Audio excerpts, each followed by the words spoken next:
So far, we looked at limiting your queries with string values. You can do where clauses with numbers as well as dates.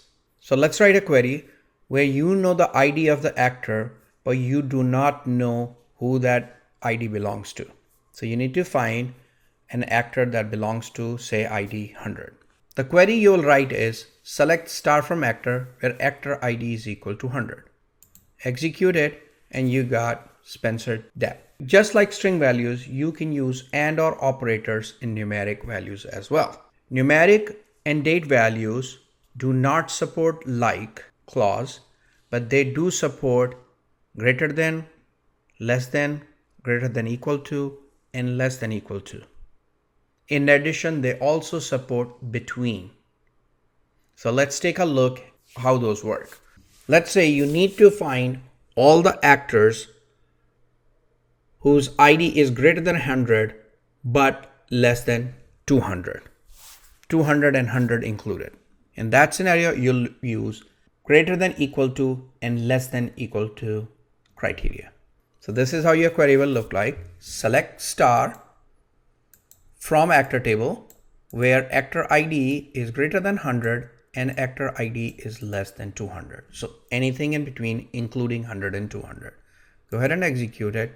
You got all the way IDs from 100 to 200. If you take out greater than equal to and just say greater than 100 and actor ID is less than equal to 200,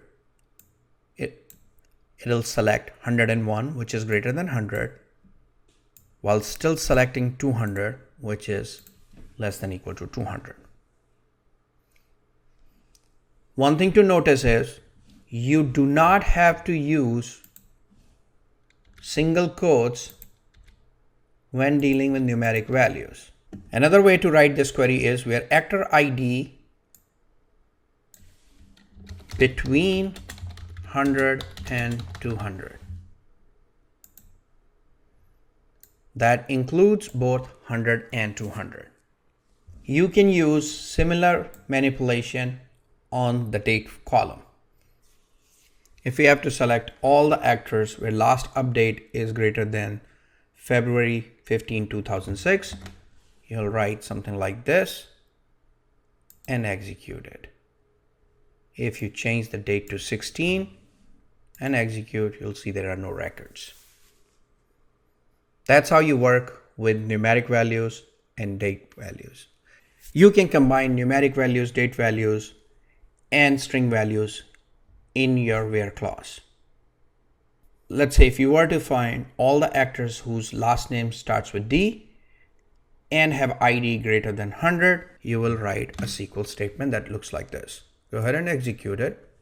Here are all the actors whose last name starts with D and their IDs are greater than 100. So that's the basic syntax for writing select statements.